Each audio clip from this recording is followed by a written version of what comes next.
Hi everyone, the Simple Dad here. In this video, I'll show you how to access Bluetooth devices via settings instead of wearable apps. So if you ever juggled your Galaxy Buds or your Galaxy Watch or other accessories, you know the hassle. Normally you need to jump into the Galaxy wearable app just to manage the connection. So by updating to One UI 8, you can now access your Bluetooth device settings through settings. So all your devices are centralized, so all in one easy to reach place. So let me show you how to do this.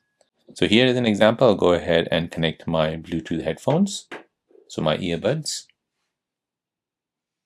It's connected. Now to access the settings for this, I can go ahead and bring down the quick panel menu, then settings. And within settings, I'll see my Bluetooth device. So as you can see, the Galaxy Buds 3. I'll tap on this. This will basically open up the settings for that device. Now I can go ahead and configure my earbuds.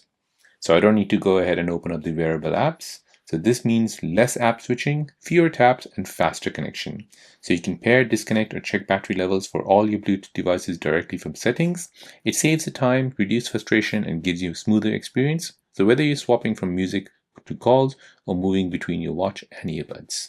So there you go, guys. That is how to access Bluetooth devices via settings instead of the wearable app.